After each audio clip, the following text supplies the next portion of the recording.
ما دام الشمس والقمر بجريان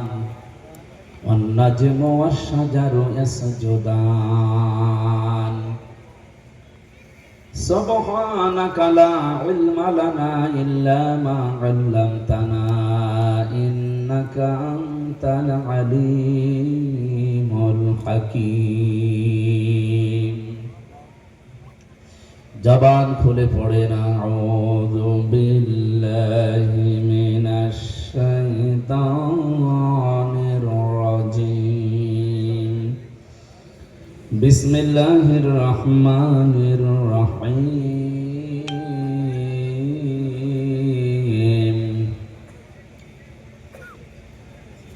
قُلْنَا اهْبِطُوا مِنْهَا جَمِيعًا فَإِمَّا يَأْتِيَنَّكُم مِّنِّي هُدًى فَمَن تَبِعَ هُدَايَ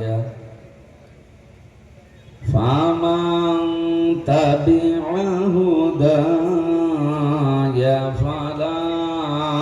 خَوْفٌ عَلَيْهِمْ وَلَا هُمْ يَحْزَنُونَ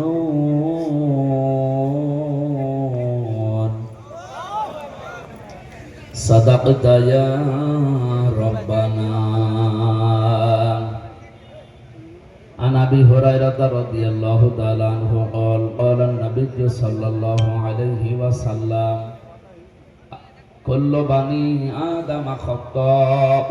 وخير الخطائين التوابون رواه الترمذي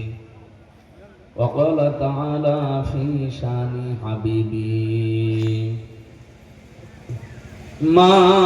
كان محمد أبا أحد من رجالكم ولكن رسول الله وخاتم النبيين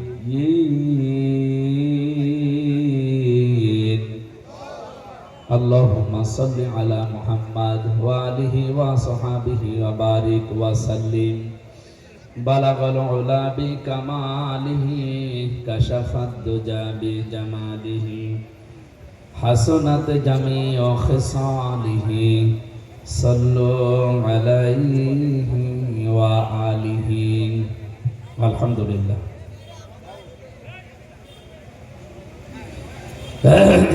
সাতক্ষীরা জেলার কালীগঞ্জ থানার অন্তর্গত বাগবাটি হযরতে শাহজালাল রহমতুল্লাহ আলাইহির দরগাহ ও হাফিজিয়া মাদ্রাসার উদ্যোগে